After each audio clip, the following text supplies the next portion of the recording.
direta. Bem, tá? Pode começar a gravar. Ok, vamos lá então, tá? Olha só, olha para esse cartaz aí. Olha o título. A fascinação de Hitler pelos arianos. Ok? Pegaram uma foto bem malvada dele, né? Colocaram ele já bem no arquétipo, malvadão, né? Malvado. Ele foi malvado, lógico. Mas essa é a foto do arquétipo. Já, né? Assim, incorporado. Aí ele está incorporado, hein? Tem uma entidade aí com ele, não tem? Incorporou um espírito do mal, se é que se pode falar assim, né? Mas olha só, vamos lá, vamos falar sério, gente, agora. É, Tula-se, pode tirar essa, essa foto que eu vou compartilhar outra coisa agora. Vou pegar aqui,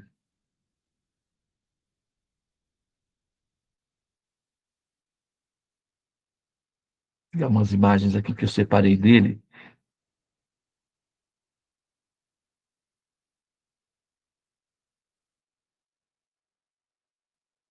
Ok, vamos lá então. Vou pegar aqui. Vocês sabiam que o Hitler, ele...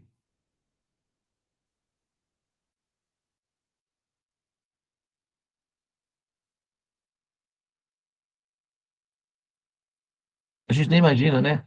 Mas ele também já foi uma criança.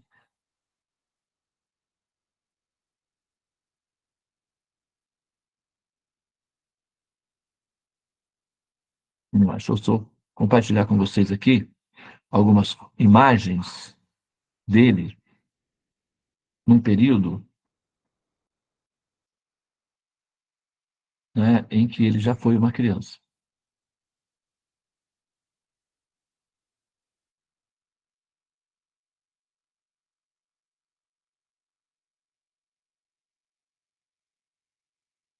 Só um instante, pessoal. Eu tô...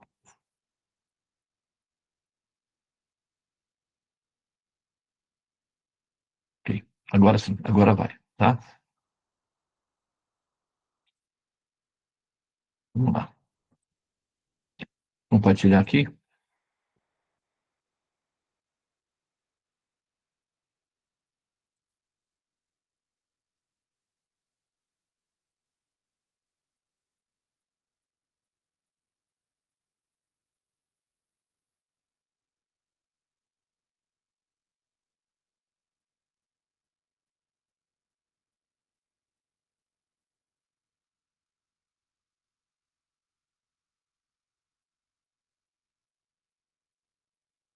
Vocês já estão vendo a imagem aí?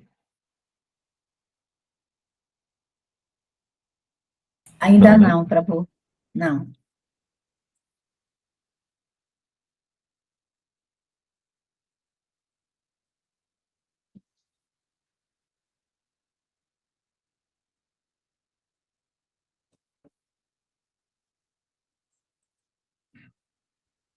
Agora já, né? Agora sim.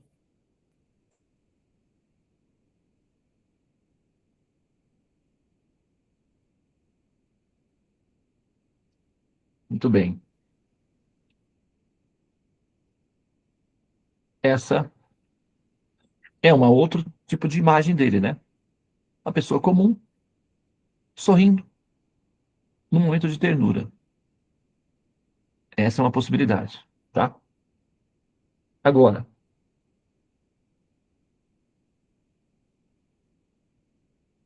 é, vamos pegar aqui uma outra imagem, tá? Depois eu vou deixar o banco de dados de imagens para vocês, né? Lá fora. Aliás, lá fora, lá no grupo. De fora da sala, no grupo, tá?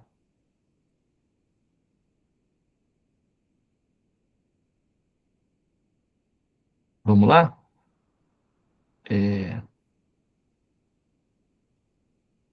Aqui.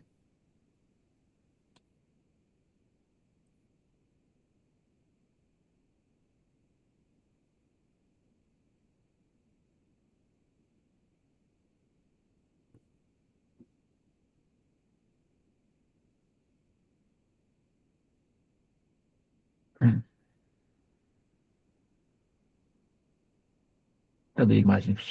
Sumiu? Fugiu a imagem.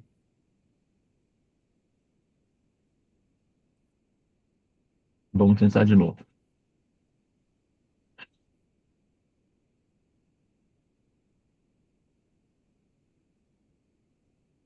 Ok? Vamos lá. Agora sim.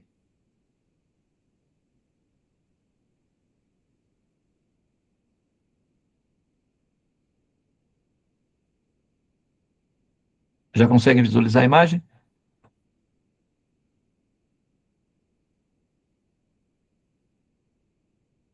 Sim. Deixa eu ampliar aqui. Olha aí. Observem bem essa imagem. Se tivesse disponível para adoção, você adotaria? Eu adotaria. Com certeza. Sem dúvida nenhuma. Esse é o Hitler,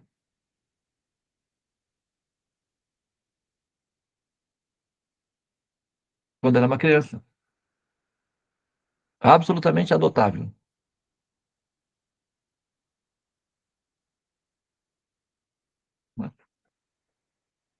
Vamos mudar. Está meio analógico o sistema aqui, tá, pessoal? Porque eu não salvei num layout. Mas eu vou compartilhar uma última.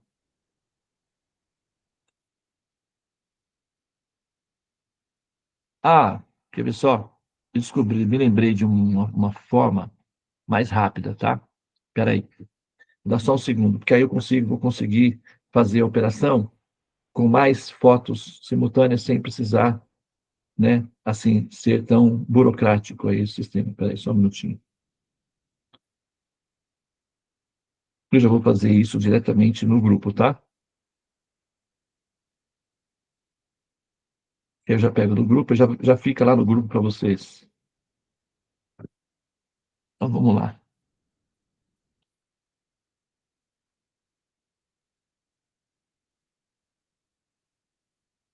Vocês sabiam que o Hitler, ele era pintor? Eu E aí? sabia. É, ele era artista, sim. Vamos ver alguns dos trabalhos do Hitler.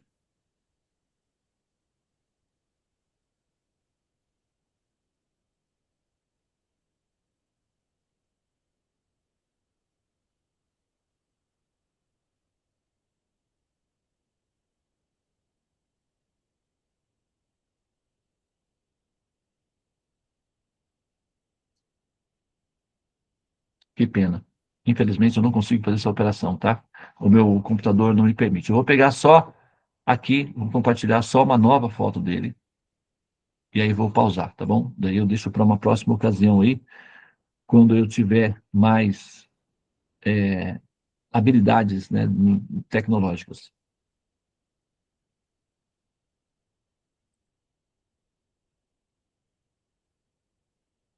Oi, Prabô, te mandei aí um link onde tem várias fotos, desde pequenininho, com a mãe. É, né? Mas eu tenho algumas fotos específicas aqui que eu havia separado. Depois, ó, essa daqui. Ah, vamos lá. Essa também tem, Vamos substituir. lá no link que eu mandei.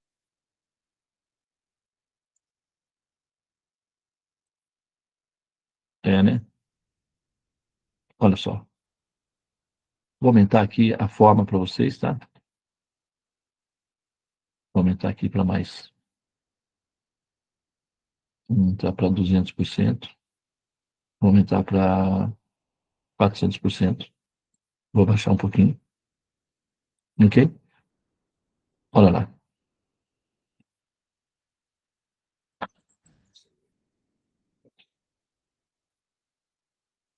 Uma foto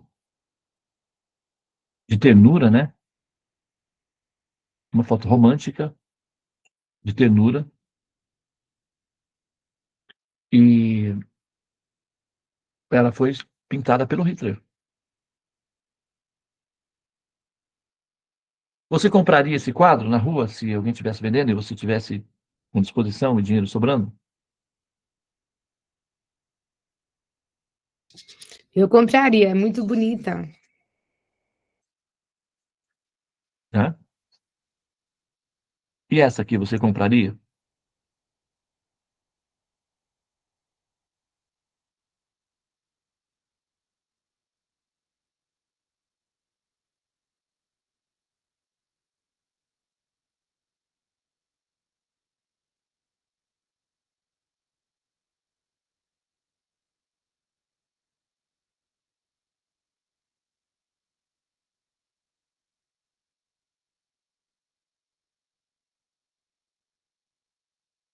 Essa você compraria?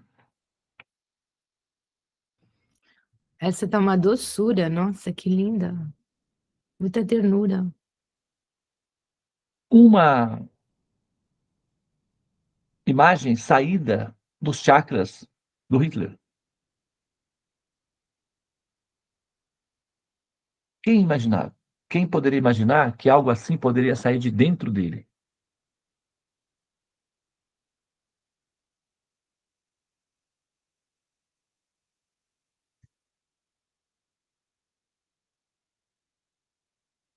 Agora, é,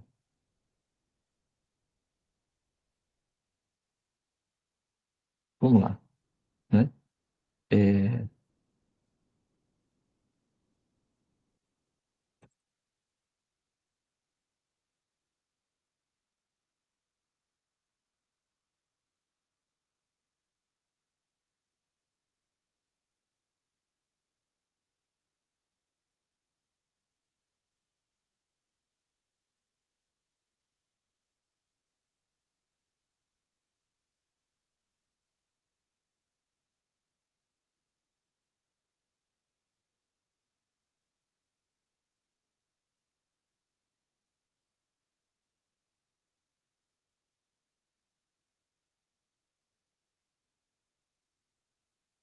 se você visse uma pessoa assim, você declararia que essa pessoa é um monstro?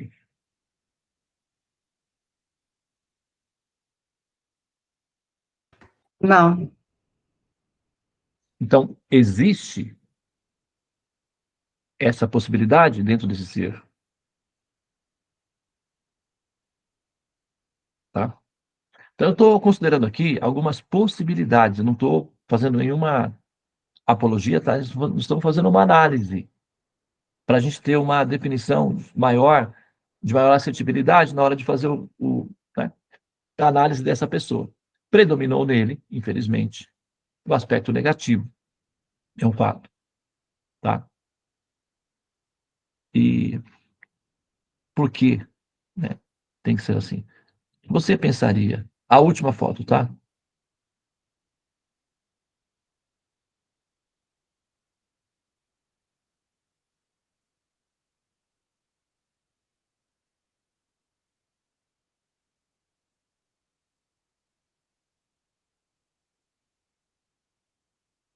Vamos lá, aí eu vou começar.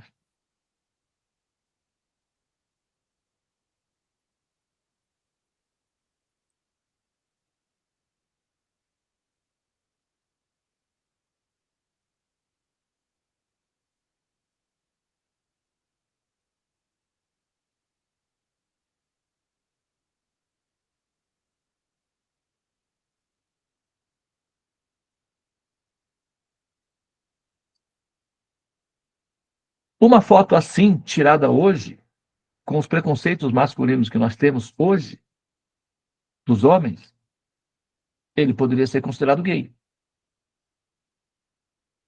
Alguns homens poderiam, eu conheço alguns homens que fariam piadas de uma pessoa que tirasse uma foto assim, com a mão na cintura. dessa maneira, com uma meiazinha assim, até o joelho, que suspeito. Seria considerado infantil, menos homem. Atualmente seria assim. Os preconceitos de época, né? Uma pessoa assim inspiraria medo?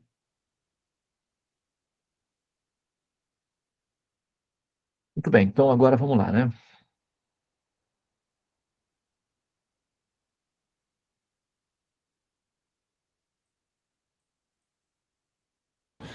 Os alemães austríacos se vestiam assim, era o jeito de se vestir. Sim.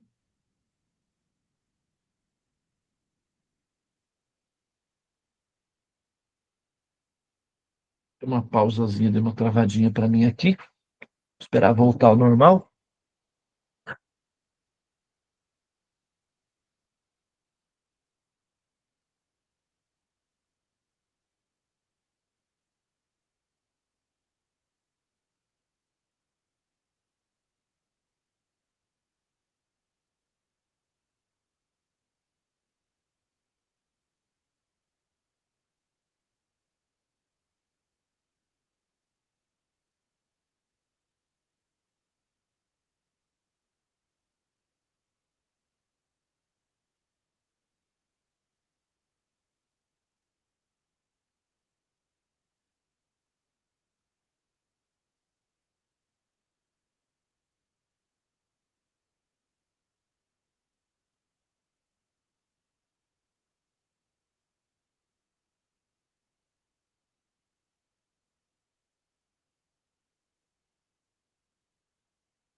Microfone fechado para Lu.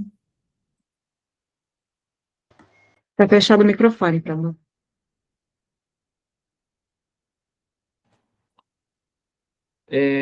Toda vez que a gente ouve falar do Hitler, a gente ouve falar do Hitler a partir do processo histórico dele já na sua fase cruel, na sua fase ensandecida, ok?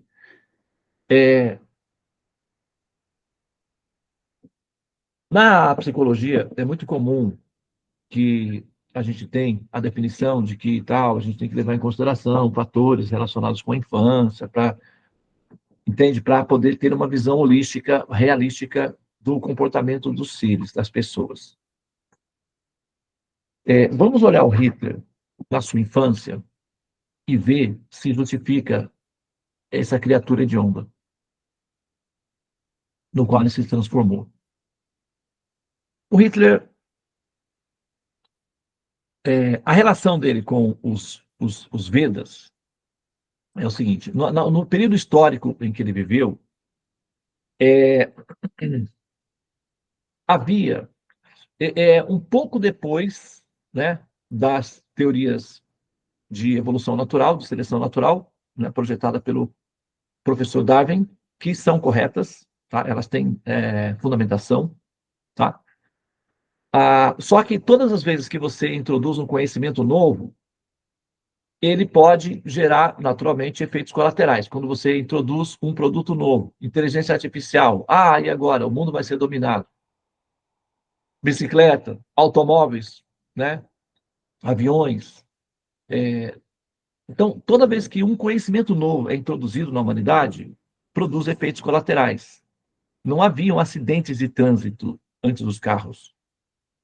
Havia, uma vez ou outra, talvez, uma carroça que tombasse, mas normalmente os caras sobreviviam.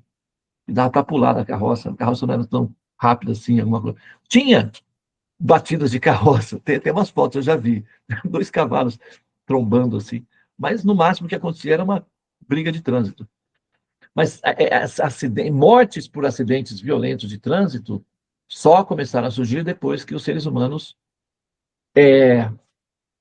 interagiram com os carros. Por exemplo, câncer pelo hábito de fumar não existia na humanidade até que os europeus tivessem descobrido as Américas. O câncer de pulmão, ou câncer como hábito, como consequência dos cigarros, só apareceram na humanidade depois da descoberta das Américas. Ou seja, até 1500 anos atrás, até no ano 1500, século 14, 15, não havia câncer como consequência do hábito de fumar. Não existe esse histórico. Passou a ter depois que os seres humanos, o ser humano branco, teve contato com os europeus, a descoberta das Américas. Vocês sabiam disso? O tabaco era desconhecido dos europeus e do restante do mundo. O tabaco é um produto utilizado pelos índios americanos, era desconhecido do restante do mundo. Os índios americanos é que utilizavam o tabaco em rituais sagrados, para fazer fumaça, o cachimbo da paz, o chamado cachimbo da paz. Esse cachimbo da paz, normalmente, era feito com muitas ervas, algumas delas brisavam os seus usuários pelas fumaças, pelos vapores da fumaça. Então, eles respiravam essas fumaças e ficavam brisados e relaxados. Então, era o cachimbo da paz. Produzia relaxamento nas mentes, principalmente dos homens que faziam esses rituais, as mentes dos homens, normalmente mais agressiva e bélica, e quando, então, utilizavam essas terapias, relaxavam. E isso era considerado um momento de paz. Só que, normalmente, as fumaças não eram absorvidas diretamente no pulmão, elas eram respiradas. Então, eles entravam em ocas e acendiam esses cachimbos e ficava tudo cheio de fumaça, e respirando essas fumaças, eles saíam de lá brisados. Era muito comum. Cheios de ervas, peiotes, substâncias que geravam, né, relaxamentos no sistema neural por produzir. É o que o pessoal faz ainda hoje, fumando ganja, né, as ervas que são chamadas ervas sagradas de poder para terapias, ou simplesmente para uso recreativo ou uso medicinal, que é o canabidiol, atualmente. Então, só que eles também utilizavam o tabaco para essas funções, só que eles não eram respirados, tragados. O ser humano, o branco, utilizando o tabaco, passou a respirá-los ou tragá-los, o que se transformou em cigarro. O hábito de tragar essas substâncias, que são altamente viciantes, deixa o ser humano, então, viciado. E o hábito de colocar um objeto na boca e chupar esse objeto remete ao hábito do bebê de colocar o seio da mãe na boca e sugar. Isso produzia nele altas taxas de endorfinas, de satisfação, porque ele bebia praticamente ocitocina, leite ocitocina, que é hormônios que dão prazer, bem-estar, satisfação, acolhimento. E esse ser humano, na infância dele, ele bebe ocitocina líquida, que é através do leite do seio materno, então tem o acolhimento. Então, toda vez que um ser humano coloca um objeto na boca e o suga, o cérebro ancestral dele, o cérebro primitivo dele, vai a esse momento em que é acolhimento. Então, por isso que as pessoas bebem. Elas se viciam no álcool, nas bebidas e nos hábitos de fumar, porque elas revivem nesses momentos os momentos de absoluta segurança e ternura que elas sentiam quando eram bebês, mamando os seios de suas mães. Só que agora são adultos. E eles substituem os seios por alguma coisa que coloca na boca.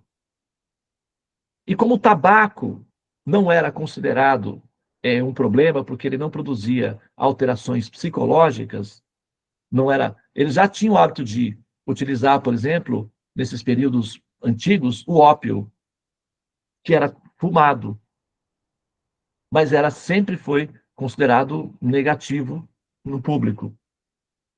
O tabaco foi aceito socialmente porque não produzia alterações psicológicas, mas, no final das contas, destruía por completo o ser humano em termos de longo alcance por conta do problema das doenças. É só para fazer um paralelo aqui de como que novos conhecimentos causam desastres e destruição na humanidade e que depois ela tem que se livrar desses sofrimentos, tá?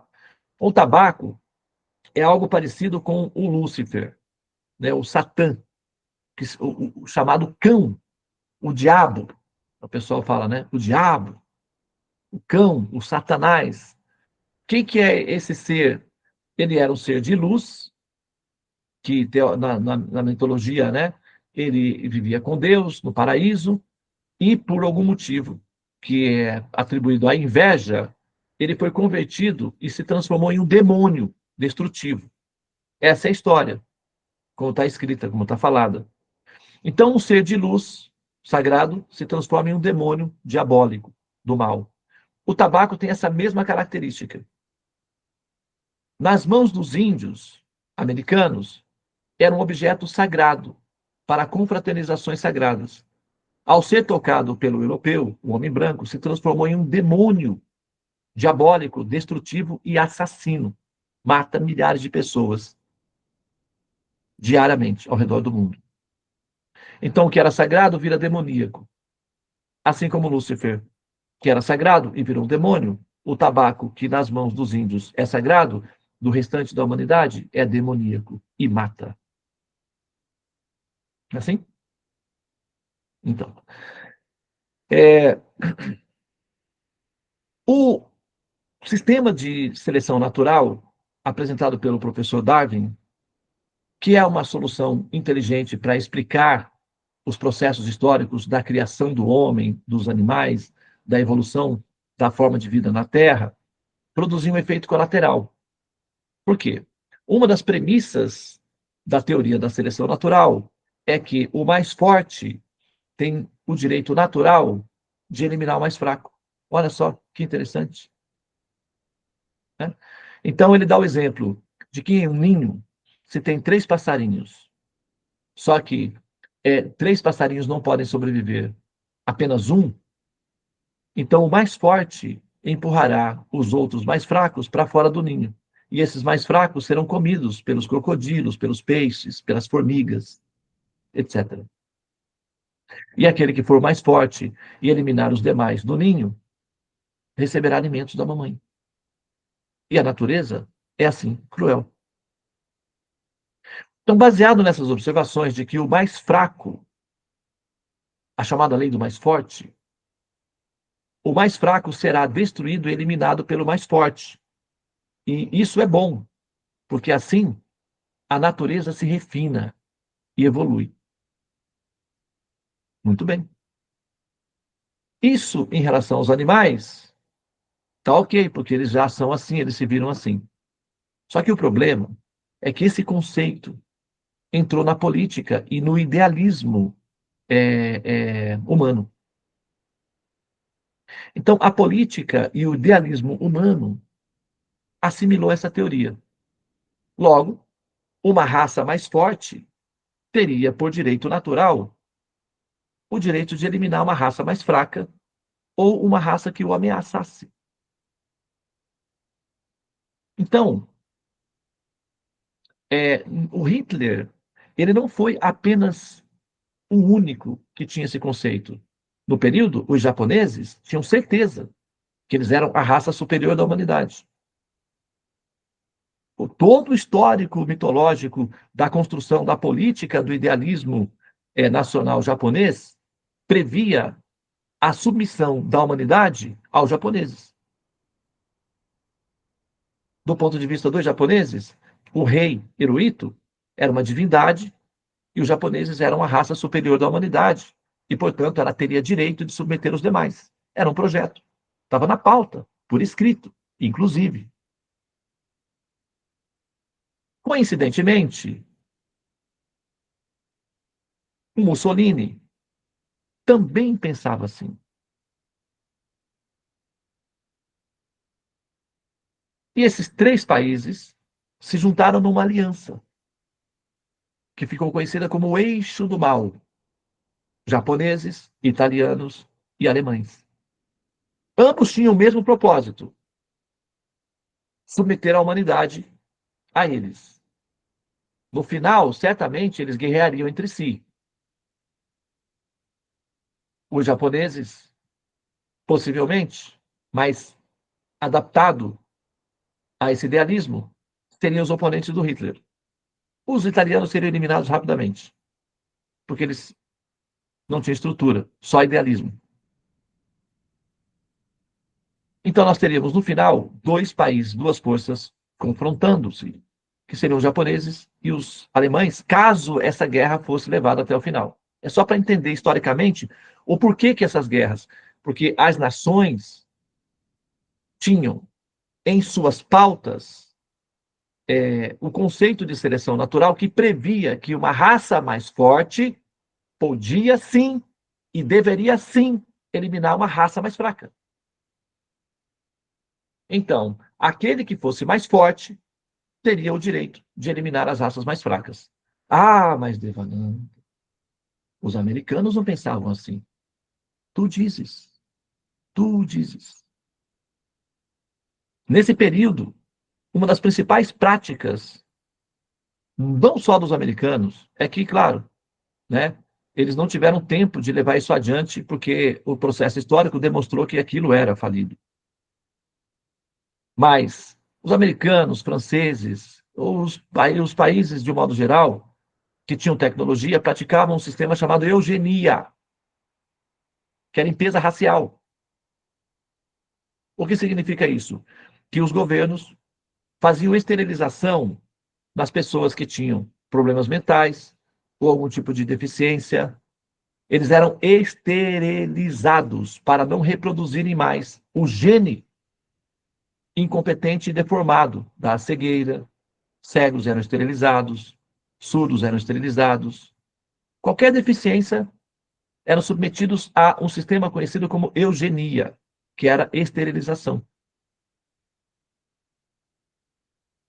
Era muito comum na época. E essa esterilização era feito sob a autorização e a supervisão do governo, dos governos. E era influenciada pela teoria da evolução natural do professor Darwin, que é um efeito colateral da teoria em si. A teoria em si não prevê necessariamente esses efeitos, mas esses efeitos apareceram. E os governos, os idealismos de governo, se organizaram. Quando você tem idealismos e força política, você tem armas. E aí, o resultado é o que nós vimos na história. É para vocês entenderem o contexto histórico, para analisar o Hitler não como um indivíduo isolado, mas como um fruto da evolução humana, dentro do contexto do histórico do momento em que ele apareceu. Esse ser humano, Hitler, ele era uma criança como qualquer criança.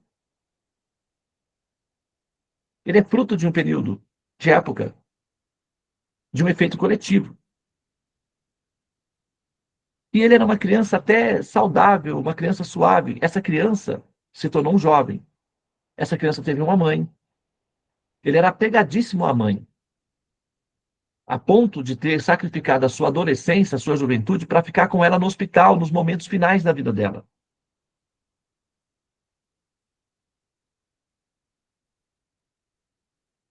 Um jovem que abdica de ir para as festas, de fazer o que os jovens fazem sempre em qualquer período histórico e vai ficar no hospital com a mãe. O que você diria de um jovem assim? Se você visse um jovem nos finais de semana, ao invés de ir para as festas, badalar, namorar, vai para o hospital para ficar com a mãe no quarto dela, dormindo de forma desconfortável, apenas devido ao amor que ele tinha pela própria mãe. É um jovem normal ou não é? O que você acha?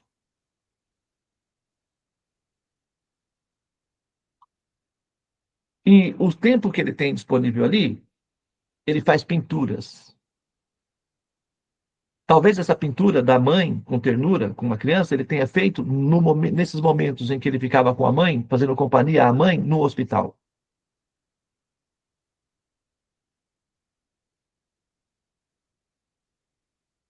Que diagnóstico você daria para esse jovem, olhando essa situação? Talvez você dissesse: bom seria se todos os jovens fossem assim como você, filhinho. Parabéns. É assim ou não é? Muito bem. Esse jovem ia para as ruas, e tentava vender os seus quadros. Vendia, alguns, sobrevivia. Ele tentou, algumas vezes, ir para a Faculdade de Belas Artes, em Berlim. Tentou. A faculdade o desclassificou, considerando os seus trabalhos medíocres, abaixo da média, e ele não pôde entrar. É uma decepção, ok? Mas isso não justificaria um terrorista de escala mundial. Ele continuou trabalhando com as suas pinturas. Ele tinha pouco dinheiro, precisou pedir abrigo, asilo ao albergue para poder comer. E nesses momentos, ele foi conhecendo os grupos e conheceu,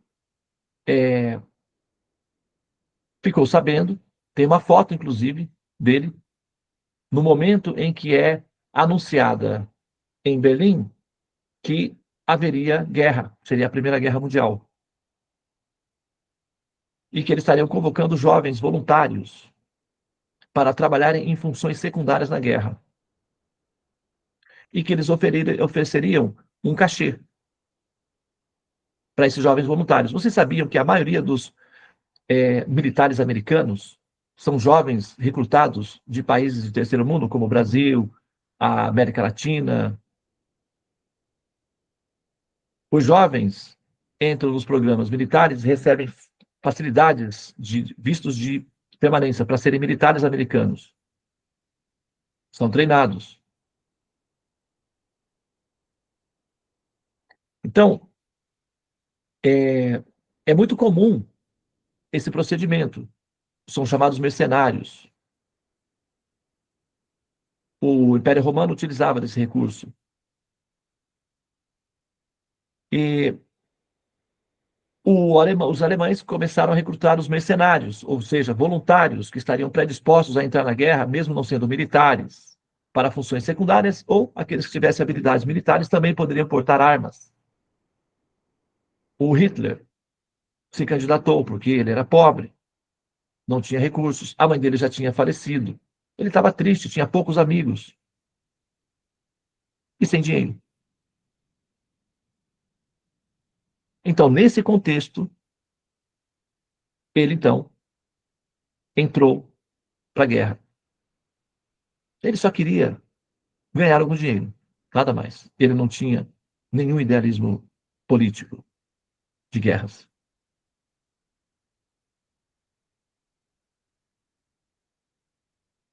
Desculpe, estranho, eu voltei mais puro do céu. Quero um machado para quebrar o gelo. Quero acordar do sonho agora mesmo. Desculpe, estranho, eu voltei mais puro do céu. Então ele foi. Na guerra, qual era a função do Hitler? Carteiro. E por que ele optou por ser carteiro? Ele tinha outras opções. Ele podia limpar as armas, ele podia ser cozinheiro. Os voluntários podiam optar. Ele optou pela profissão de carteiro. É uma das funções mais perigosas. Porque os carteiros, eles precisavam ficar andando entre as valas para levar as cartas para os soldados e encontrá-los para entregar em mãos. E eles ficavam expostos. Os carteiros não portavam armas. Em tese, o inimigo não mataria um carteiro. Era um acordo. É a tese. Na verdade, morriam com facilidade, porque ficavam expostos ao cruzamento de fogo constantemente. O Hitler foi ser carteiro. E por que ele quis ser carteiro? Porque ele levava para os soldados as cartas de suas mães. Como ele tinha uma relação afetiva com as mães, porque ele tinha uma afeição pela sua mãe, ele então passou a entregar as cartas para os seus filhos. E com isso, ele criou uma rede de amizade muito forte entre os seus amigos soldados. Porque ele demonstrava com satisfação, quando ele entregava uma carta para um soldado, o soldado o via como a própria mãe chegando até ele. Então, ele acaba cativando o coração das pessoas que ele... Porque para encontrar o soldado, o carteiro era um herói. No meio de uma confusão, ele conseguia encontrar o soldado específico. Quando o soldado o via e recebia uma carta, ele também entregava ao soldado um papel e lápis para escrever, ou caneta para escrever ao retorno.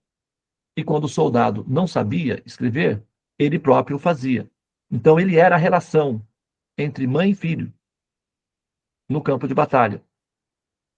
Isso era muito importante do ponto de vista emocional daqueles soldados que passavam anos nas trincheiras, em condições insalubres, com muitas doenças, frio, pouco alimento e solidão, forjados na dureza da vida, destinadas aos homens. Então Hitler representava para esses homens momentos de ternura maternal. Quem diria? Quem poderia imaginar?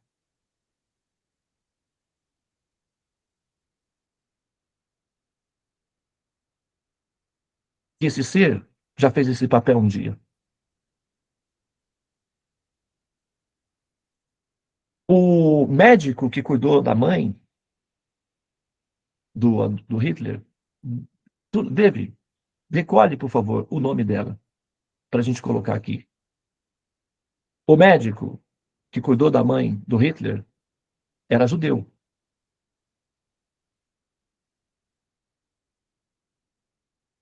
E ele foi capturado durante o governo nazista. Quando foi informado ao Hitler que o médico da mãe dele tinha sido capturado e iria para o campo de concentração, ele pessoalmente, o nome da mãe do Hitler, Clara Hitler, o nome da irmã dele agora, por favor. O Hitler deu ordens para levar o médico até uma estação de trem, deu dinheiro a ele e permitiu que ele saísse do país. Como um ato de gratidão por ter cuidado da mãe. O Hitler não tinha dinheiro suficiente para pagar atendimentos particulares. Mas esse médico atendia a mãe dele por compaixão, por inspiração, por ver um filho dedicado à sua mãe. O médico sentiu compaixão. Paula Hitler é o nome da irmã. Sentiu compaixão do garoto e, por piedade do menino, do rapaz, pelo pedido dele, decidiu dar atenção à mãe. Ela faleceu com problemas respiratórios, se eu não me engano. Checa isso, David, por favor. E depois esse mesmo médico foi capturado pela polícia nazista e o Hitler pessoalmente o libertou, informando aos seus correlatos que o faria por gratidão. E contou essa história de que esse médico, por compaixão, cuidou da mãe. Ele foi liberado.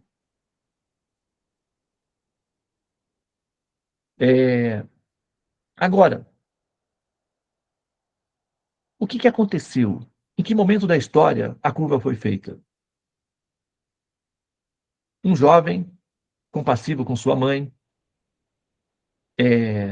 amoroso com seus amigos, inclusive tem uma foto dele cercado de amigos no exército. Ali ele formou uma verdadeira família. Pela primeira vez, esse jovem solitário se sentiu acolhido em uma família. Os soldados o queriam muito bem, ele era muito importante e o acolheram como amigo querido. Tem fotos dele enquanto carteiro do exército da Primeira Guerra Mundial,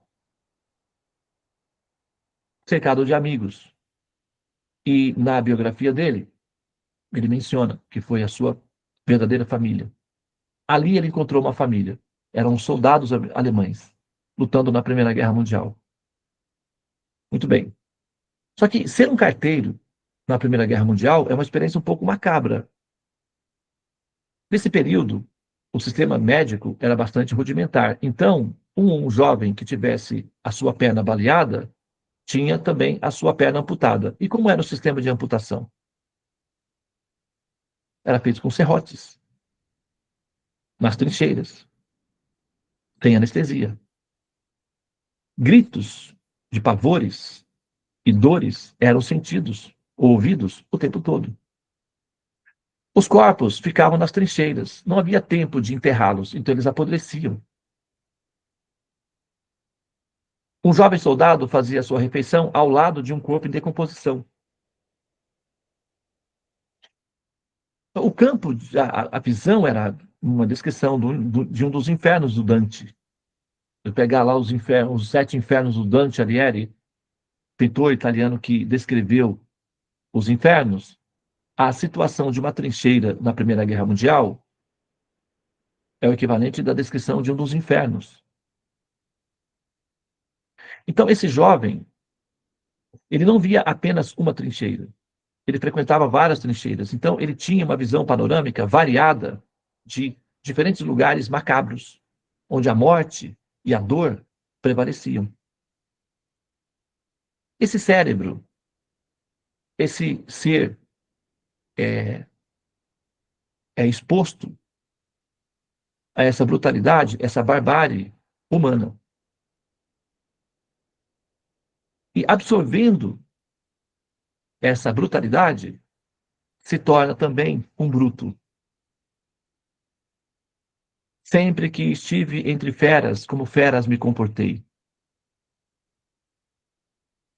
Apedreja essa mão que te afaga e escarra nessa boca que te beija. É dito que nos estudos da psicologia, de psicologia, do comportamento humano, existe a probabilidade de que aquele que foi abusado se torna o próximo abusador. Existe uma probabilidade disso. Então, esse jovem que fazia pinturas de ternuras e de paisagens bucólicas e era afetivo com sua mãe, de repente se depara com a brutalidade e os horrores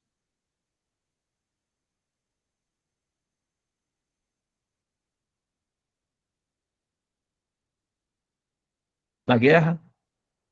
Esse cérebro, essa emoção, vivencia essa experiência e ali ele forma uma família, onde ele experimenta a ternura. Isso não justifica os resultados, porém, formam um resultado. Muitos soldados também vivenciaram fatos semelhantes. Porém, o Hitler era um carteiro, então ele via em várias trincheiras diferentes situações horrorosas.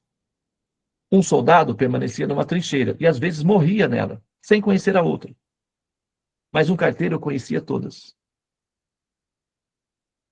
Então ele foi exposto a várias experiências da brutalidade e do horror humano. E isso metaboliza na sua substância emocional. E quando termina a Primeira Guerra, esse garoto, que era um pintor, ficou um pouco diferente. Os gases mostardas que eram lançados nos campos de batalha da Primeira Guerra Mundial deixavam os jovens alterados. Depois eu vou mostrar um vídeo de soldados combatentes da Primeira Guerra Mundial, os efeitos colaterais que causavam neles, a exposição contínua desses tipos de situações. Então, eles eram registrados, o comportamento deles, né? Os hospícios eram prolongados, os hospícios eram nos hospitais primeiro, depois os hospícios. Eram os locais para onde esses jovens iam, porque dava efeitos colaterais de loucura. Literalmente, eles ficavam loucos. pediam a condenação motora, ficavam literalmente loucos. O Hitler voltou para casa aparentemente saudável, mas alguma coisa dentro dele havia mudado.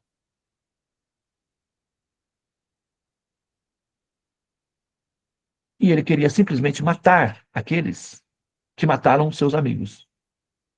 E ele já tinha tido treinamentos suficientes para se acostumar com a morte. Sob efeito dos gases e da exposição prolongada aos horrores da guerra, acumulado a frustração de, após terminar a guerra, ele ficar novamente sem trabalho e sem dinheiro. Foi aí, nesse momento, que ele, então, se envolve na política com o objetivo de reforçar o governo para retaliar os franceses por conta dos prejuízos causados na Primeira Guerra Mundial. E aí nasce o monstro. Então você tem um ser antes da Primeira Guerra e outro depois da Primeira Guerra. Então, as trincheiras da Primeira Guerra é que formou o Hitler. A universidade que formou o Hitler para a vida foram as trincheiras da Primeira Guerra Mundial. Antes das trincheiras, você tinha um ser humano. Depois, você teve outro. Então, o Hitler são duas pessoas, uma antes e uma depois. Agora, qual é a causa da Primeira Guerra Mundial? A vontade de dominar os demais, o exercício de poder. Então, o que forma um ser como Hitler? Ou o que forma um ser, um serial killer? O que forma os violentos e assassinos da humanidade? O exercício de poder, a vontade de dominar o outro, de escravizar o outro, de ter o outro. Quando surgiu a teoria da evolução natural, da seleção natural, ficou evidenciado que aqueles que eram fortes podiam sim eliminar os fracos. Os franceses acharam que eram eles os fortes. Afinal de contas, eles eram senhores da Revolução Francesa, do Iluminismo, e eles tinham tido o Napoleão.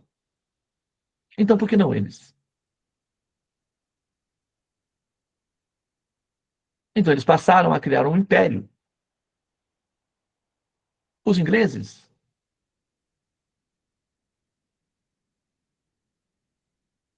pensaram: o Darwin é nosso. Então, por que não nós? E passaram, então, a criar um império. E assim, os impérios foram formados, cada um tentando ser o senhor absoluto do mundo. O resultado é que, para decidir qual desses impérios seria o senhor absoluto do mundo, os alemães foram os únicos na história registrada que literalmente venceram os romanos.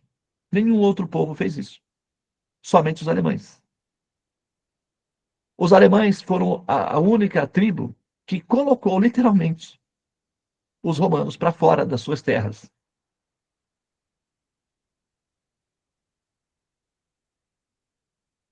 Ok?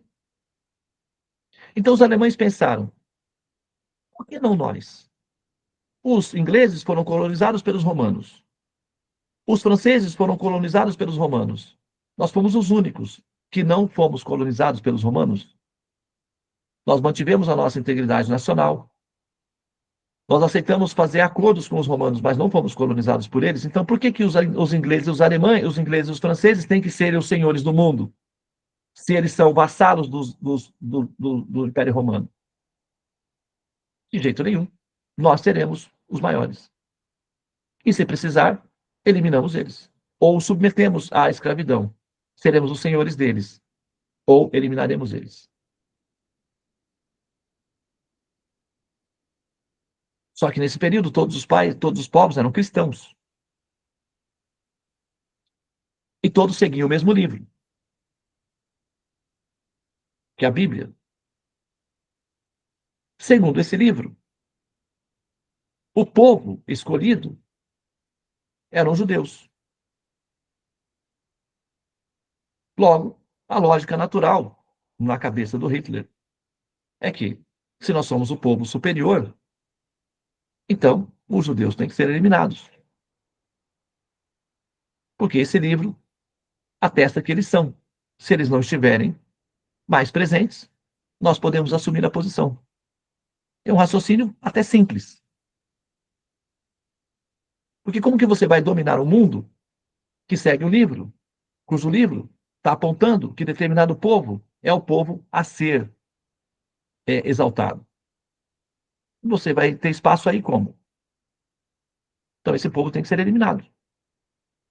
Por uma questão lógica, de limpeza racial. Chama-se eugenia. Esse é um dos motivos que justifica a eliminação dos judeus do ponto de vista da política nazista, idealista. Está acompanhando o raciocínio até aqui? Está claro para vocês? Muito bem. Agora, onde é que entra a relação do Hitler com os Vedas, né? A suástica, etc. Eu vou abrir espaço para perguntas e comentários no finalzinho da aula, tá bom? Antes de continuar, deixa eu ler aqui algumas colocações, alguns detalhes que foram colocados. Mudança inesperada no dia 3 de janeiro de 1903, né? Alois Hitler, pai de Adolf Hitler, morreu de forma inesperada, o que culminou na mudança de Adolf e sua mãe para Linz, na Áustria. Ele continuou estudando, mas a falta de interesse fez com que ele largasse a escola em 1905 para se dedicar à leitura, desenho e estudos de arte de forma independente, né?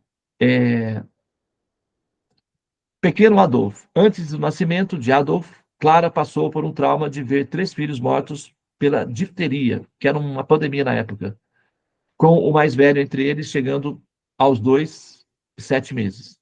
Quando Adolf nasceu, ela tomou todas as precauções para que o pequeno menino conseguisse sobreviver a todas as ameaças de saúde da época. Então, ele foi um menino muito querido, muito cuidado por sua mãe. Não faltou amor de mãe para essa criança. Tá? Clara Hitler morreu devido aos efeitos colaterais tóxicos do iodoformo, por conta da ineficácia dos tratamentos de quimioterapia. Então, ela teve, né, provavelmente câncer nesse período, ok? Muito É bem. câncer de mama.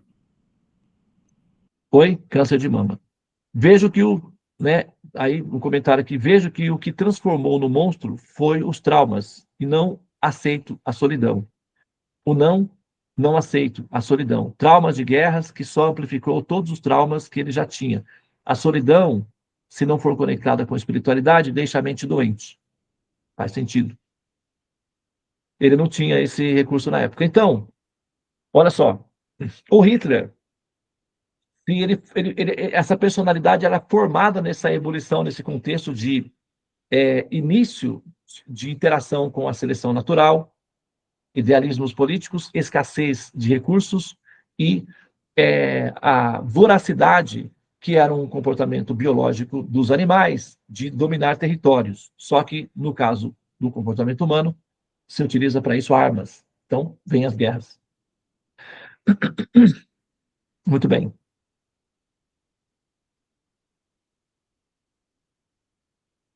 Agora, todas as formas de conhecimentos eram utilizadas nos períodos pelos idealistas intelectuais dos diferentes países, sejam eles alemães, franceses, italianos, japoneses, ingleses, etc., americanos,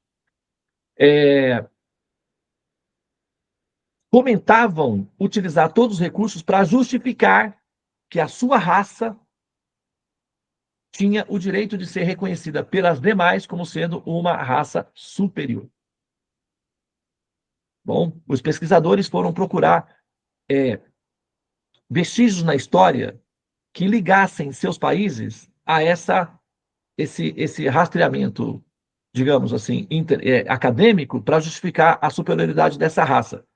Como através dos livros, do livro principal que comanda o comportamento humano, que são as religiões, esse livro apontava para um tipo de povo específico, então esse caminho já estava meio que fechado. A única solução, a solução final, né, caso seria eliminar esse povo. Então já estava na pauta. Então esse povo vai ser eliminado. Agora, historicamente, do ponto de vista científico, como é que nós podemos definir que a nossa raça é superior? Então eles fizeram um rastreamento histórico através da arqueologia, identificaram que os povos europeus, eles na verdade, eles eram indo-europeus, ou seja, vindos do Vale do Rindo. E eles também identificaram que a língua falada, o alemão, era formado por um proto-indo-europeu, ou seja, tinha origem nos Vedas. Não apenas os alemães, mas os ingleses, os franceses, os italianos, os gregos.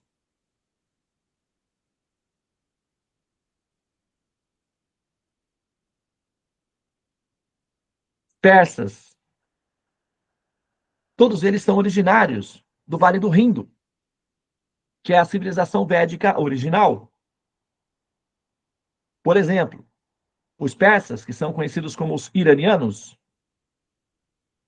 atualmente, a palavra iraniano significa terra dos arianos, ou aqueles que descendem dos arianos. Os arianos são o povo, a base da civilização védica, que atualmente é conhecido como os indianos. É uma fusão entre arianos e dravidianos. Entretanto, predomina os arianos.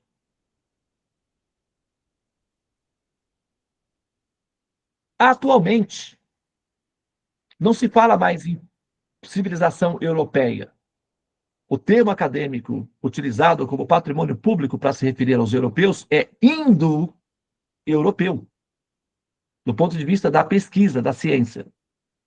Se você quiser dizer só europeu, tudo bem, também passa. Mas se você quiser apresentar dados acadêmicos, já não passa tanto. Você tem que apresentar indo-europeu. No seu trabalho de pesquisa, se você não colocar indo-europeu, indica que você é ignorante, que você não conhece a história, que você não fez pesquisa adequada, que você está defasado, que você é obsoleto, que você está ultrapassado. Então, do ponto de vista acadêmico, você é considerado uma pessoa sem conhecimentos. É tolerável na população. Se o grande povo e a massa disser sou europeu, está tudo bem, é compreensível. Mas se um cientista, um acadêmico disser isso, é considerado ignorância, porque não é assim.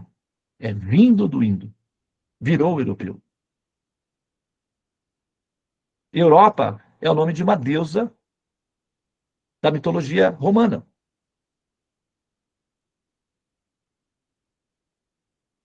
Os romanos são descendentes dos arianos. Então é indo-europeu. Os habitantes da Europa naquele período, que eram chamados celtas, os celtas, até hoje, naquele período, eles adoravam uma deidade de Shiva. Todo dia eu fiz uma referência aqui. Eu tenho no Rio de Janeiro, na nossa filial do Rio de Janeiro, que a gente está abrindo lá, tem uma deidade de Shiva que era adorada pelos celtas. E até hoje faz parte da mitologia celta, e era uma deidade de Shiva. E a gente tem uma estátua dela lá.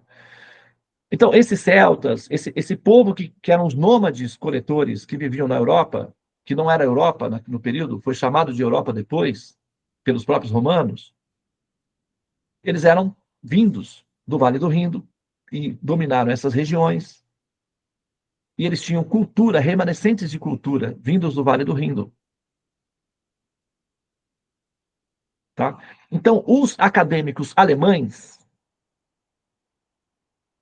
pesquisando a história da humanidade, chegaram à conclusão de que a Índia era o berço da civilização humana. E mandaram muitos acadêmicos para a Índia fazer pesquisas. Inclusive, muitos desses acadêmicos acabaram se tornando discípulos diretos de Srila Bhaktisiddhanta Sarasvati Thakur, que é o mestre espiritual do nosso mestre espiritual Swami Prabhupada. Eles chegaram a morar no ashram e se tornaram alguns até monges no ashram, como seguidores diretos de Bhaktisiddhanta, para aprender a cultura védica. E eles, então, enviavam conhecimentos e livros a partir da Índia para a Alemanha, depois da Primeira Guerra Mundial. Então, para montar uma história convincente, para contar ao mundo de que nós, alemães, somos descendentes dos arianos e, portanto, somos superiores e temos o direito de sermos superiores, eles então criaram uma conexão entre eles e os arianos. Por isso, Hitler queria uma civilização ariana. Ele queria criar um povo ariano com base na reconstrução histórica, arqueológica, da relação que os alemães tinham com os povos arianos.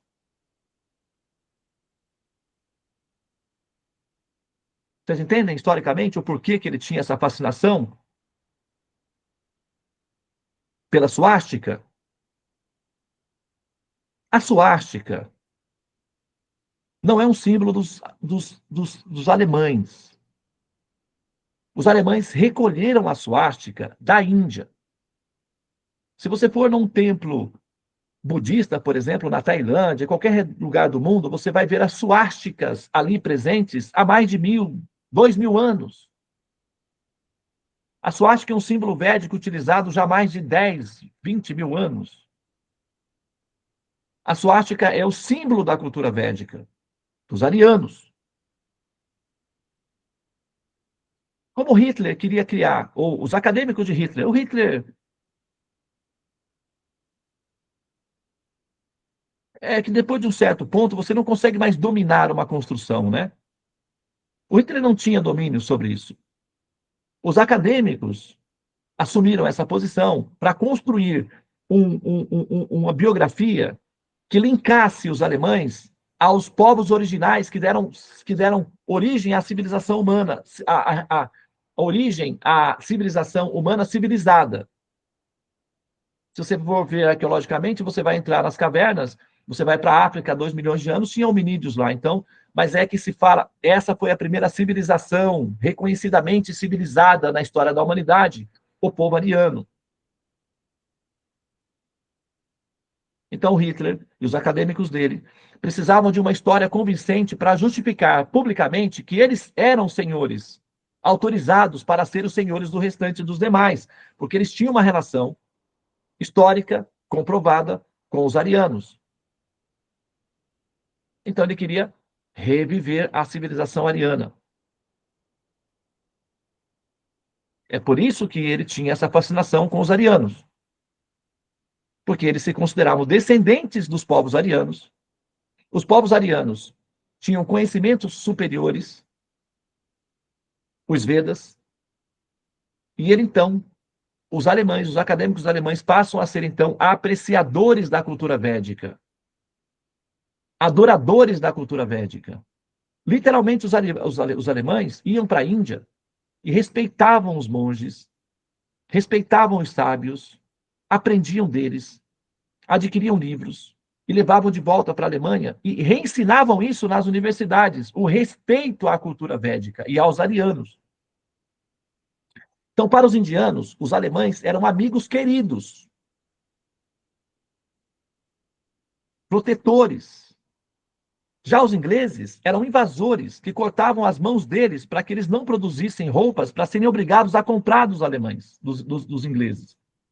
Então, os ingleses, para os indianos, eram infernais, brutos, invasores, bárbaros e incultos, porque eles desrespeitavam a cultura védica com base no idealismo religioso, porque eles eram cristãos, eles se consideravam superiores.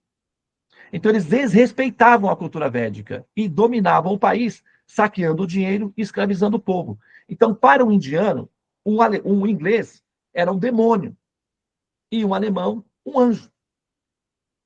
Protetor, amigo, querido, respeitador.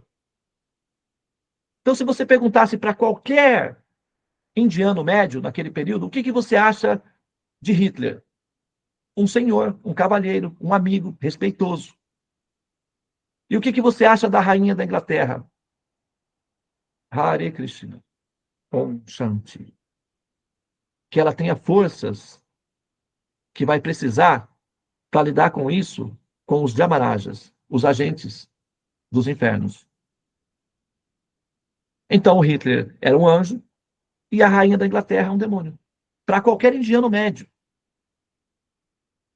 Qualquer indiano que entendesse um pouco de relações internacionais ou política, e nosso mestre espiritual, Swami Prabhupada, nesse período, ele era um jovem de 20 e poucos anos.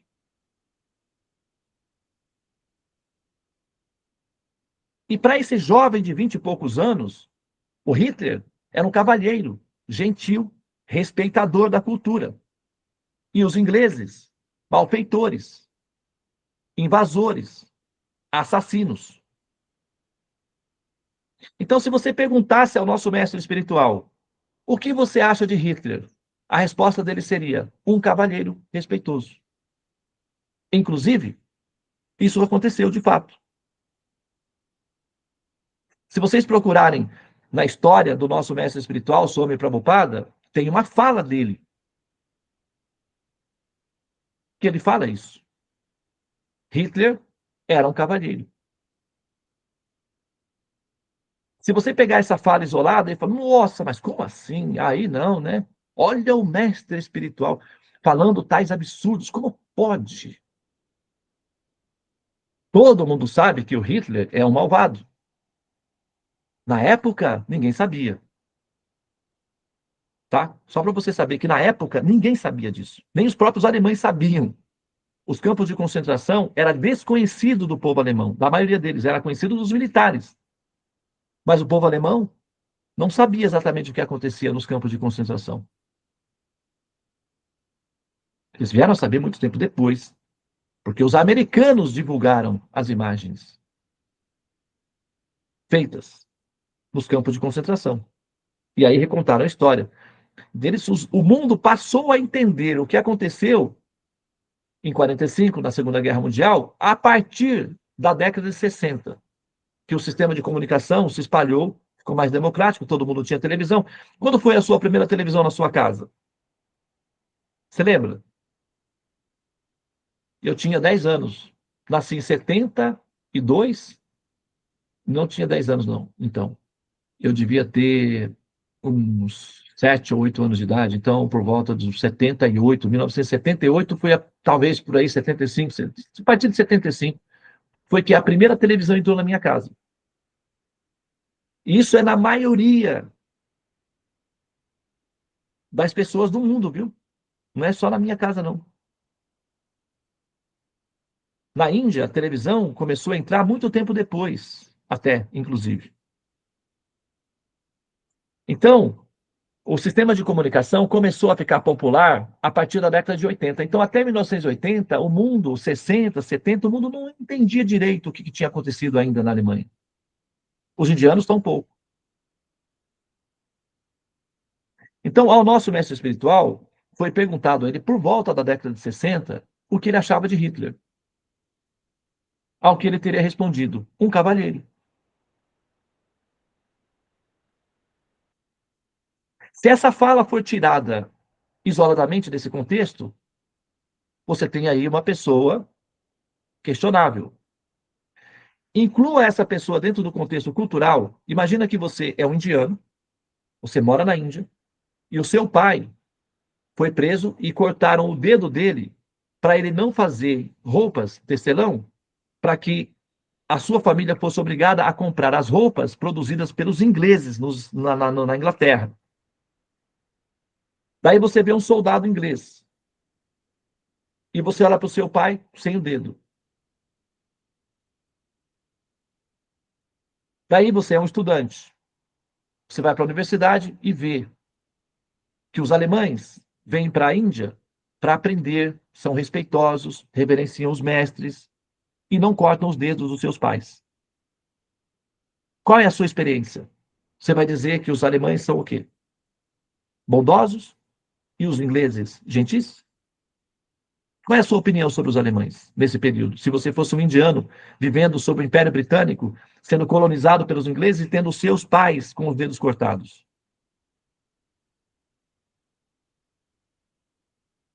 E tendo seus templos assim, difamados e fechados por idealismo religioso.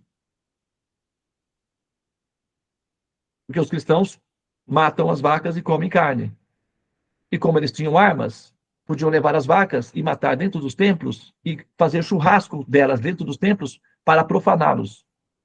Imagina você vendo os ingleses fazendo isso e os alemães vindo e respeitosamente tirando o sapato para entrar no templo. Quem você vai apreciar, o inglês ou o alemão? Então, se te fosse perguntado nesse período o que você acha dos alemães, cavalheiros, e do líder deles, o senhor Hitler, um cavalheiro, procede ou não?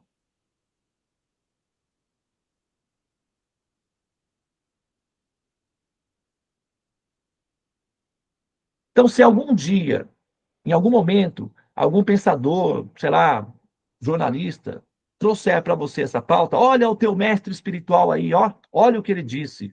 Hitler é um cavalheiro? E aí, como é que você explica isso? Ah, minha querida, precisaria da sua atenção. Você me dispõe de atenção para eu te explicar direitinho? É possível. Mas eu precisaria rever a história com você para a gente poder entender o contexto de maneira apropriada. Do ponto de vista de um indiano que sofreu como ele, Hitler era um cavalheiro. Inclusive, na Segunda Guerra Mundial, o Hitler,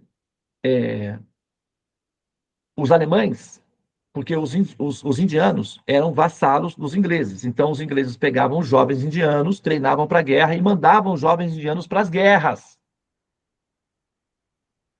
Os alemães, quando capturavam os jovens indianos nas batalhas, tratavam esses jovens como amigos e mandavam esses jovens de volta para a Índia. Não mantinham eles como prisioneiros. Então, quando esses jovens voltavam para a Índia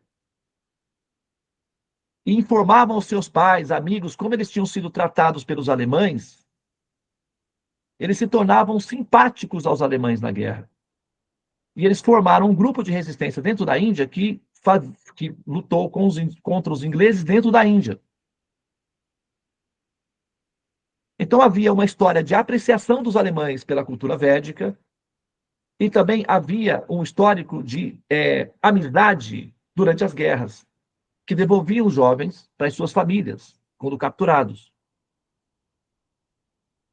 Então os indianos tinham todas as condições de serem simpatizantes dos alemães. Por quê? Eram amigos. Os indianos não tinham obrigação nenhuma de fazer qualquer consideração negativa aos alemães, porque não eram os alemães que cortavam os dedos deles. E não eram os alemães que tiravam seus jovens para lutar numa guerra que não era deles. Então os indianos tinham motivos para dizer que o Hitler era um cavalheiro. Até porque eles não tinham informação do que acontecia nos bastidores dos campos de concentração. Então, além de ter motivação para fazer essa afirmação, eles tinham inocência suficiente para sustentar essa afirmação, porque eles não sabiam a história. Inclusive, a humanidade veio a saber da história, como eu disse, só porque os americanos filmaram e depois divulgaram, e a televisão espalhou. Mas até explicar direitinho, com dados e documentação, isso parecia apenas propaganda negativa dos ingleses para falar mal dos alemães, depois de terem vencido. Porque quem conta a história, conta do jeito que quer. Então, parecia um truque de mídia para transformar os alemães em demônios e roubar o dinheiro deles, depois de terem vencido eles. Parecia isso, né? Só que depois se verificou que não, que realmente aquilo era um fato histórico, e aí o mundo teve que trabalhar essas informações. Mas e os japoneses, que aprontaram horrores com os chineses?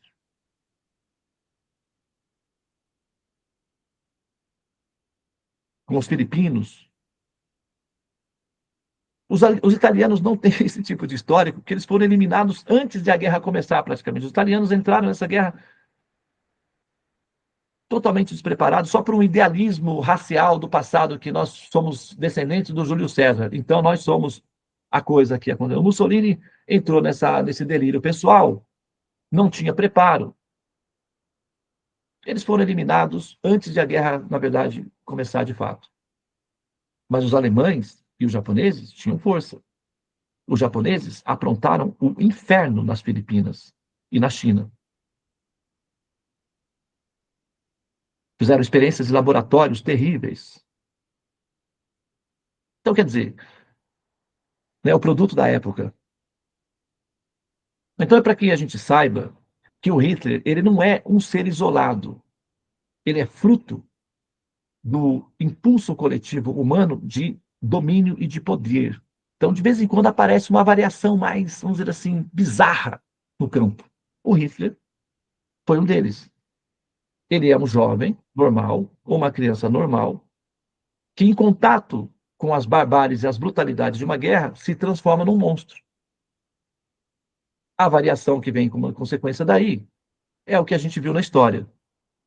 Mas a relação de fascínio que ele tem com a suástica é um símbolo de vitória, indica prosperidade e vitória. É para isso que a cultura védica é formatada, para gerar nos seres prosperidade e vitória sobre a ignorância. É um símbolo de conhecimento. Hoje em dia é proibido aqui no Ocidente. Mas na Ásia, qualquer templo budista tem a suástica gigantona, estampada na sua frente, porque historicamente eles têm uma relação com a suástica. O Hitler se apropriou da suástica para fins de propaganda idealística. Mas a suástica é um símbolo védico.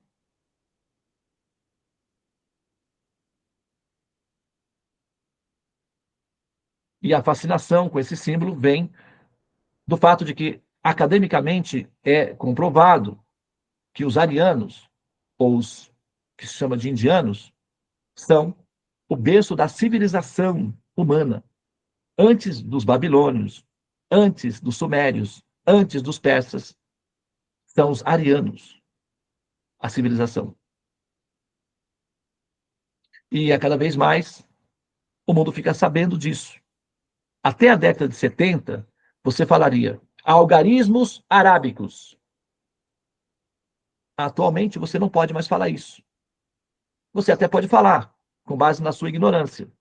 Mas se você quiser apresentar um texto, você quiser defender uma tese, ou apresentar um documento, você não pode mais usar esse termo, algarismo arábico, porque você será considerado ignorante. Do ponto de vista acadêmico, você tem que dizer algarismos indo-arábicos. Se você disser só arábicos, caracteriza a sua ignorância. Se você disser indo-arábicos, a comunidade acadêmica aceita o seu documento ou a sua fala. Entende? Chama-se evolução. Isso. Tá? Então, adapte-se. Os gregos não são o berço da civilização, tá? Os arianos são. Muito bem. Então, eu vou pausar aqui, né? Teve aí algum comentário? Parece que a Govinda Lilavati deixou um comentário aqui. Só para explicar o que não coloquei, o não ao sofrimento, à morte, enfim. Ele não conseguiu lidar com as mudanças no contexto do sofrimento humano ao viver aqui na Terra, certo? Minha análise procede também, né? Historicamente, tem uma pressão do ambiente do campo. Mas ele foi abusado psicologicamente ao ser um jovem pintor, é abusado psicologicamente ao ser exposto a uma guerra. O resultado é que esse jovem abusado se torna um abusador. É uma estatística. É muito comum isso daí acontecer. Ok? Muito bem, então eu vou abrir para comentários, perguntas, e aí a gente encerra, tá bom? A suástica Hitler, ele mudou as cores e o ângulo também, né? Ele mudou o É, ângulo. pegou, né, tipo, reinventou a roda, né? Na verdade, faz uma mudança aqui, mas ela permanece da sua forma original, né? A Govinda Lilavati quer fazer alguma pergunta? Levantou a mão? Quer fazer algum Sim, comentário? sim. Sim. Imagine se todos que fossem rejeitados em faculdades recebessem o não da vida imposta sempre, né? Na nossa frente, diferentes maneiras, se tornasse um Hitlerzinho, hein? Era a Sim, natureza dele já, a natureza dele interna. Ele já tinha uma natureza, porque a gente nasce com o bem ou o mal. Ele trabalhou esse malzinho dentro dele, já estava implantado ali, karmicamente falando, e ele foi induzindo aos poucos. Isso é meu ponto de vista. está correto. Pode E ter uma isso, coisa assim que ele era bom, eu não vejo, não consigo ver dessa forma. os dados demonstram isso daí, não é uma questão de crença. Os dados históricos do comportamento dele antes da Primeira Guerra Mundial demonstram que ele era uma pessoa boa. Se um jovem É, assim, se um jovem assim, se eu fosse médico e visse um jovem passando as suas noites com a sua mãe num quarto de hospital, ao invés de estar na rua brincando com os amigos, e eu fosse médico e visse que esse garoto é pobre e essa mãe precisa de ajuda, eu me compadeceria e diria: esse jovem é um bom jovem, deixe-me sim, ajudá-lo, sim, entendeu? sim, Então, mexeu quer dizer, mexeu muito historicamente, com as emoções dele, né, tudo que isso, aconteceu com exatamente, ele mexeu com as emoções.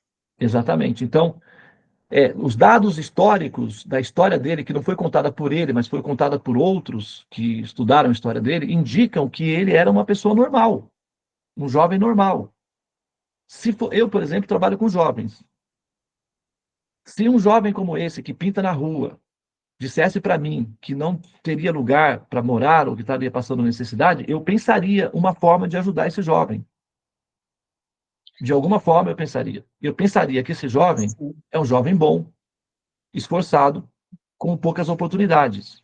Eu, particularmente, pensaria isso dele. O que Eu indica. acho que o sofrimento eles nos coloca às vezes é teste, né, teste que É, o ser humano vai tendo, né. exatamente. Agora, o fato de ele ter uma semente do mal interna não é uma exclusividade dele. Todos os seres humanos têm essa semente do mal interna. É que nele Sim, sim. floresceu rápido. E por que floresceu rápido? O que favoreceu para que essa semente do mal florescesse rápido?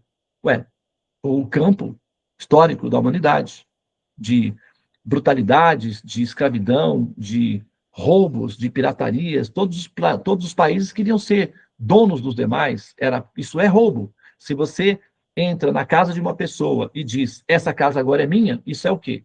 Roubo. Os ingleses entravam nos países e diziam, esse país agora é nosso. Os alemães faziam isso também.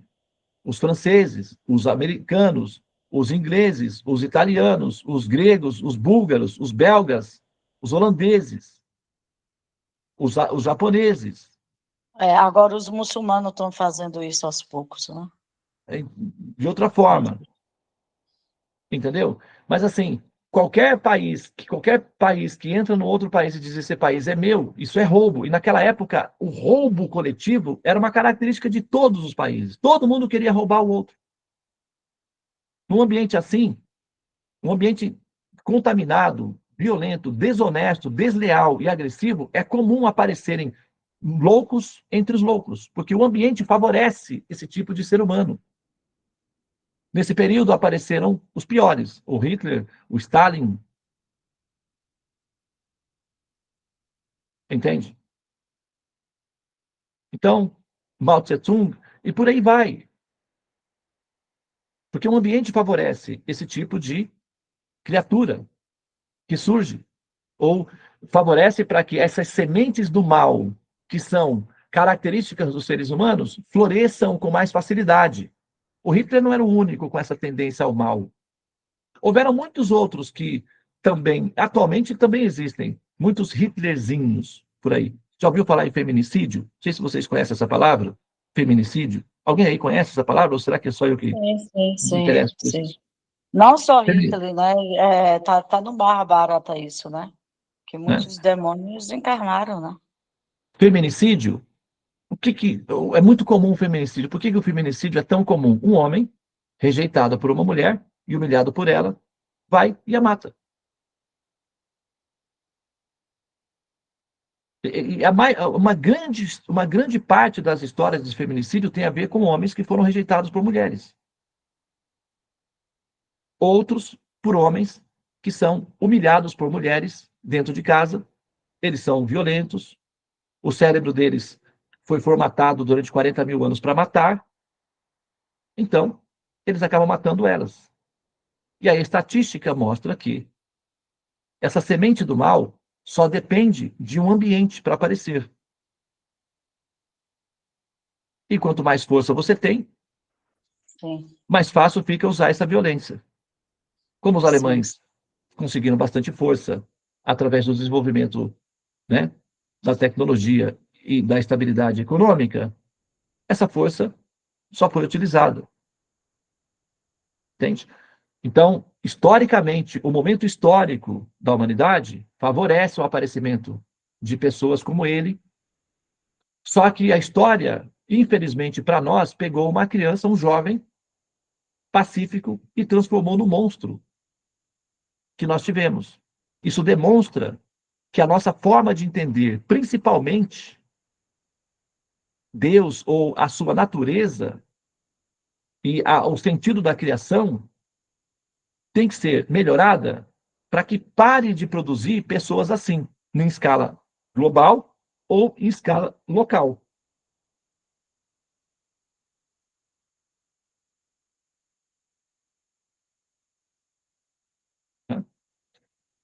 Bom, então vou pausar aqui.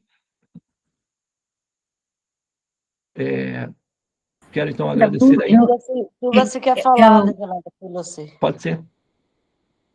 Prabhu, assim, que eu também, vendo também a relação dele com o pai e com a mãe, né? O pai era funcionário público, era bastante exigente, queria que ele seguisse a carreira, né, dele, e ele não quis, ele tinha, tipo, repulsa com o pai. Né? Não, pelo amor de Deus, nada a ver. Sinto muito, tá? Essa crítica pública não existe, tá? Todo pai... Desculpa, não é com você não, tá? Eu não estou assim com você não, tá? Eu estou com a crítica, com a contextualização, tá? Você só está repetindo o contexto. Todo pai tem o dever moral e o direito de educar seu filho para trabalhar. Um pai que falha em educar seu filho a trabalhar, a ter uma profissão, a ter dignidade de homem para cuidar da família, falhou. O pai do Hitler só fez o que ele deveria fazer. Ensinar o meu filho, seja funcionário público, tem estabilidade financeira, você vai ganhar dinheiro, você não vai passar necessidade, você não vai precisar pedir abrigo no albergue. Se o Hitler tivesse ouvido o pai dele, talvez ele não tivesse virado um Hitler, porque ele se candidatou no exército porque não tinha trabalho. Sim. Então o pai do Hitler não é responsável, nem a mãe. Desculpa aí, tá? Não é com você não, tá? Não, sim, é isso que eu estou querendo colocar essa... porque eu como pai, como eu como pai, eventualmente sou bombardeado nessa crítica, como se isso não fosse o nosso dever de pai, orientar os nossos filhos homens a serem dignos, terem profissão, trabalharem para darem conta de cuidarem das suas mulheres adequadamente, dos seus filhos, com a dignidade que um homem tem que ter. Então eles acham que nós, pais, ao sermos assim fortes com os nossos filhos para que eles tenham caráter de homem e assumam as suas posições de homem, somos abusadores psicológicos, e os nossos filhos, que são ressentidos e vitimistas, se apropriam dessa crítica e passam a nos acusar de termos sido exploradores, incompreensivos, etc. e tal. E é uma bobagem, porque o nosso dever como homem é ensinar os nossos filhos, homens, a ter a dignidade de homem para trabalhar e dar conta de suas famílias. Se as mulheres querem ajudar na despesa familiar, são bem-vindas, mas a responsabilidade é do homem. E pronto. correto, sim, Prabhu. Observando, né, com esse olhar, está tudo certo. Agora, colocando assim essa observação com relação a esse pai e a mãe. A mãe, por ter os filhos ter abandonado o corpo bem novinhos, né, e Hitler veio logo em seguida, ela dedicou todo o cuidado para ele, e ele era muito apegado a essa mãe, né, mostrando só apenas essa relação. Não, ele era mais apegado. Todo filho, menino principalmente, são mais apegados às mães. Porque as mães não exigem tanto quanto os pais, homens. As mães são mais carinhosas, afetivas, acolhedoras, têm seio, têm leite. Os pais não têm, o homem não tem. Então, naturalmente, os filhos são inclinados mais às mães, porque nelas eles encontram acolhimento, afeição, ternura, ocitocina. Os pais, homens, não. Retidão, caráter, educação, moral, respeito. Por que homens se suicidam mais que as mulheres? A cada 10 que se suicidam, 7 são homens. Eles nascem menos que as mulheres, inclusive. Eu acho que é porque as mulheres, elas automaticamente, entre elas, fazem sempre uma terapiazinha. A gente conversa muito, a gente fala muito, isso relaxa muito a gente. Exatamente. E esse hábito foi adquirido com convivência de 40 mil anos nas entradas das cavernas. Os homens precisavam ficar em silêncio por horas a fio na floresta para não perder a presa. Então, os homens não conversam muito entre si, só pensam em matar. E as mulheres tinham tempo nas entradas das cavernas para conversar entre si, enquanto o homem tinha que ficar paradinho, quietinho, em silêncio, senão não garantia a caça, que é a comida dos filhos, nas entradas das cavernas. Então, é um cérebro predestinado à solidão de 40 mil anos. Então, ele se sente mais solitário, e abandonado, e frio. Ele desiste de viver mais rápido. A cada 7 que desistem de viver, cada 10, 7 são homens. E outra questão, sim, Prabhu, exatamente.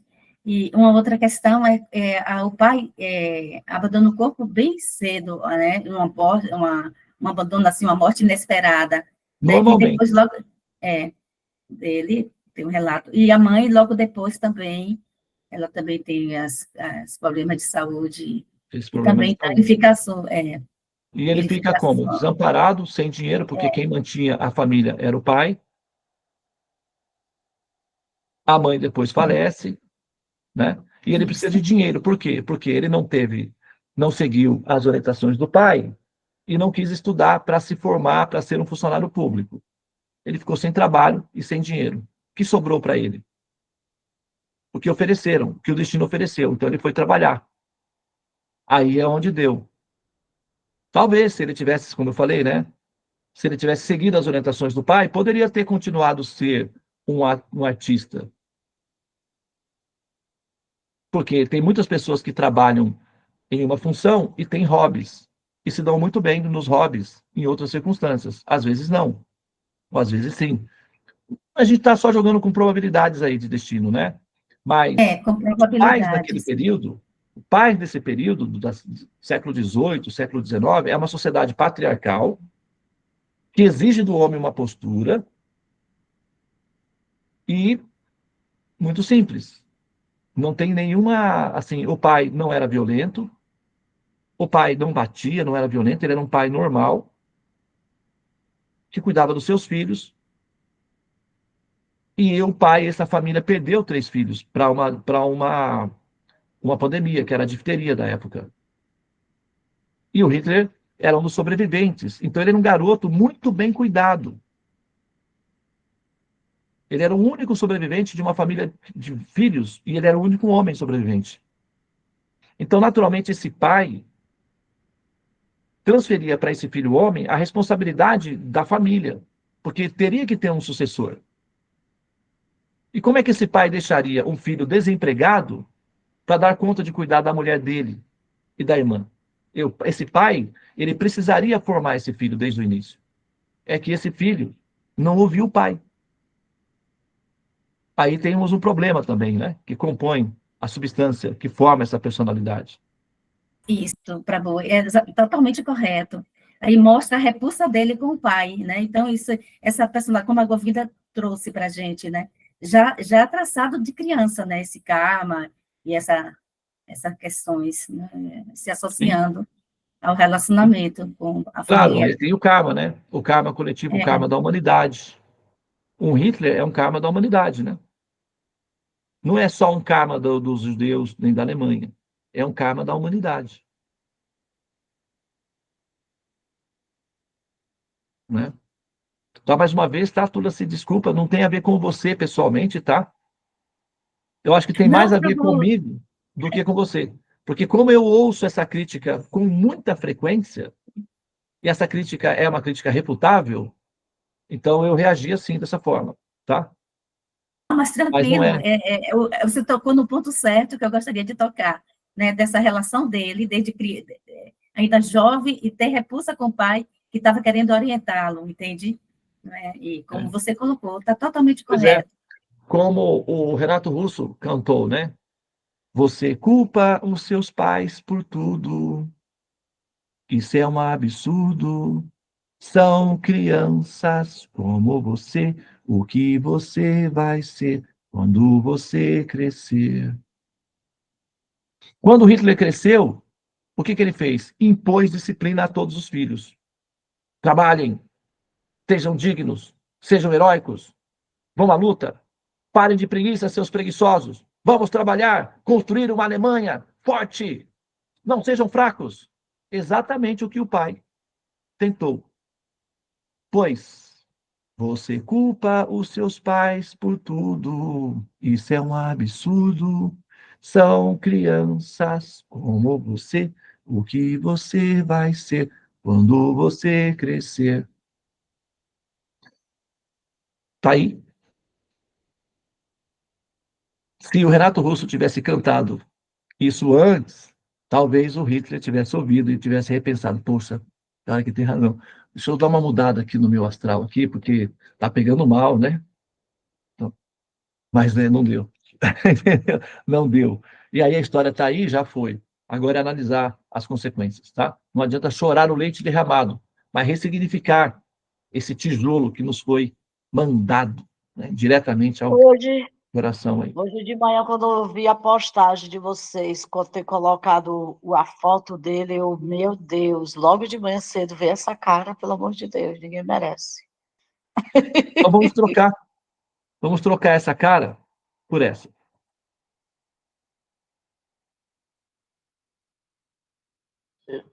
Eu já sei que você vai colocar dele bebê.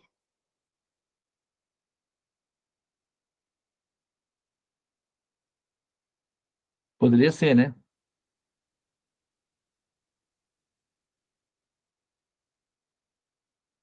Bem diferente. Já é um aspecto de acolhimento. Já minimiza a situação, É, né, Tua? é um outro Hitler. Aham, Entendeu? Então, não muita tem como dúvida. responsabilizar ele sozinho. Claro que ele tem a parte significativa da responsabilidade, mas ele é fruto de uma época, ele é o resultado da fomentação de um campo. Mas esse campo, Devanada, já é esse nascimento na Terra. É isso mesmo. Então, Então, a não pessoa queira. não pode. É por isso que eu digo: não queira renascer como ser humano, porque renascendo na Terra, essas são as companhias que você terá. As escolhas, né? O Ué, e a foco nossa do que a escolha, gente quer. O foco e as exatamente. escolhas até chegar no foco. E qual é a nossa escolha principal com conhecimento? Krishna, né? Sair desse mundo material, né? Não Não nascer renascer. como, não mais renascer como ser humano. Essa é a nossa escolha, a partir de agora. Nem sempre foi assim, mas agora que nós temos um momento de lucidez na nossa existência, agora é assim. A nossa decisão é não renascer mais na Terra. Porque renascendo entre humanos, pode ser que você se depare com uma situação semelhante a essa. Olha que contradição. Sempre vai ser assim. Se nós tivéssemos nascido no Império Romano há 2.000 anos atrás, a vida não seria muito diferente. Aqui é cheio de pedófilos, assassinos, serial killers, egocêntricos. avaros, miseráveis, sovinas, cruéis. Está cheio de pessoas assim aqui. Não é um ambiente saudável para pessoas honestas, refinadas, cavalheiros, damas. Bhaktisiddhanta Sarasvati, o nosso mestre, dizia: esse mundo, o mundo dos humanos, não é um lugar para uma dama ou para um cavalheiro. Por favor, saiam daqui imediatamente. Vão para lugares seguros. Esse não é um lugar seguro para você que alcançou a excelência de um cavalheiro ou de uma dama. O lugar mais perfeito para você chama-se Vaikunta. Então, decida-se que saia.